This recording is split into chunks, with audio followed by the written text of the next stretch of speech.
En coupant les rubans symboliques qui marquent l'inauguration des nouvelles infrastructures de l'aéroport international de Kisangani Bangoka, le président de la République, Félix-Antoine Tshisekedi Tshilombo, vient de donner une seconde vie à cet aéroport, construit en 1978 mais longtemps resté en ruine. Sur fonds propres du gouvernement de la République et un financement supplémentaire de la Banque africaine de développement, la piste de Bangoka a été décapée et garnie d'une nouvelle couche d'asphalte sur ces 3500 mètres, ce qui lui permet aujourd'hui de recevoir des avions de grand tonnage. Cet événement marque un tournant selon le vice-premier ministre chargé des Transports et voies des communications, Jean-Pierre Bemba Gombo. À la suite du programme de développement local des 145 territoires, son Excellence M. Félix-Antoine Tshisekedi Tshilombo, président de la République, chef de l'État, avait pris l'engagement dans sa vision de développement et de désenclavement du pays de relier l'ensemble du territoire national, notamment par les aéroports.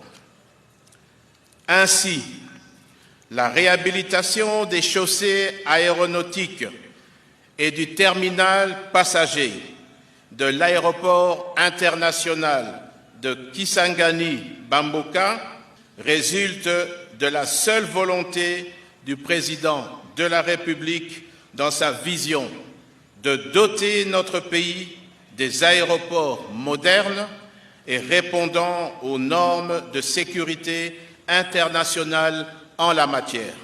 Le terminal passager de Bangoka est un véritable circuit qui répond aux normes de l'aviation civile. On y trouve tous les compartiments et les équipements requis pour la sûreté, la sécurité et l'exploitation de l'aéroport. L'aéroport international de Kisangani Bangoka compte aujourd'hui parmi les aéroports de dégagement pour tous les aéronefs qui survolent les ciels de la République démocratique du Congo. C'est aussi un véritable hub pour la Grande Orientale. Dans les prochains mois, d'autres aéroports du pays auront les mêmes standards que Bangoka. Les travaux de l'aéroport de Kinshasa-Njili vont débuter en début d'année prochaine, tandis que ceux de Kavumu dans les Sud-Kivu démarrent dans les prochaines semaines. Entre-temps, d'autres sont en cours de réhabilitation.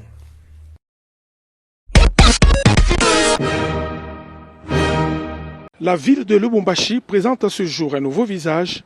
Le profil de la capitale cuprifère est remarquable par la construction à neuf ou par la réhabilitation de plusieurs avenues et routes dans différents quartiers. Jacques Ablakatoué incarne la vision du président de la République, Félix-Antoine Tshisekedi Tshilombo.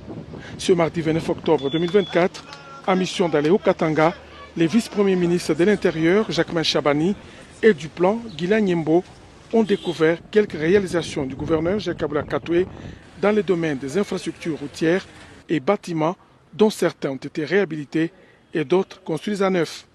Le chef de l'exécutif provincial, accompagné du président de l'Assemblée provinciale, Michel Kabwe-Mwamba, a conduit ses invités VIP découvrir les avenues Misakabo et Ruby au quartier Golf, où les nuages de poussière ont cédé la place à l'asphalte rehaussant ainsi la valeur immobilière dans ce quartier.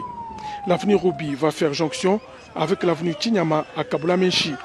Le cortège va arpenter l'avenue Upemba à la Katouba, une artère à 4 voies avec séparateur sur des terres. Cette ronde va chuter par l'avenue Kinshasa rénovée dans le quartier populaire de Machipicha.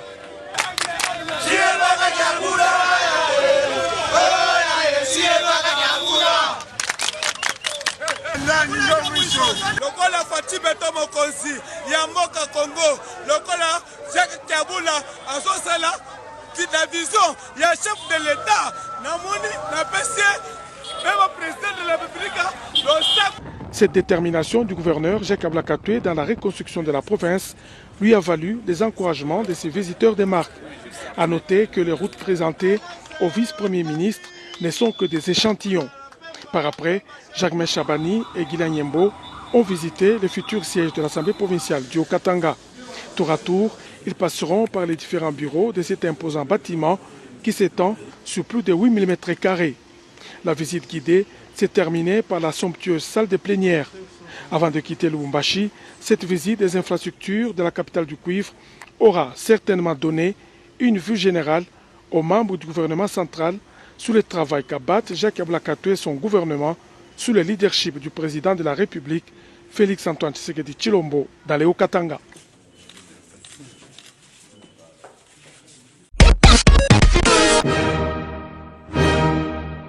Au regard de tous ces faits, j'ai pris la décision énergique et qui doit interpeller beaucoup de magistrats d'ordonner l'ouverture d'actions disciplinaires à l'endroit du procureur de la République de Kinkole ainsi que du magistrat instructeur. Et j'ai même instruit qu'on puisse leur infliger des mesures provisoires d'interdiction d'exercer. Les rapports me seront faits et la suite dépendra de la manière dont les réponses seront données aux questions qui leur seront posées. Le vice-premier ministre et ministre en charge de l'Intérieur, Jacquemain Chabani, est en mission de 24 heures à Lubumbashi. Il est venu ce lundi 28 octobre 2024 participer aux travaux de la deuxième édition sur le climat des affaires.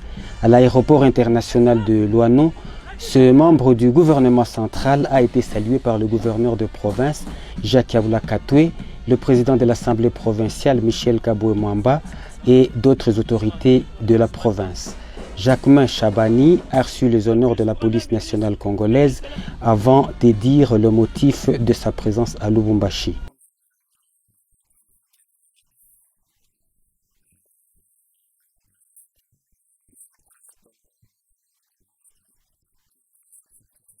Pour participer à ce forum, mais aux responsables des entités territoriales, pour qu'ensemble nous puissions analyser, réfléchir sur l'importance de l'assainissement du climat des affaires sur toute l'étendue du territoire. Donc ce forum va nous permettre d'analyser cette situation, l'état des lieux, et de nous rappeler de nos différentes responsabilités pour qu'ensemble nous puissions, selon la volonté du président de la République, faire en sorte à ce que le climat des affaires soit assaini et permettre à ce que les initiatives privées prennent place.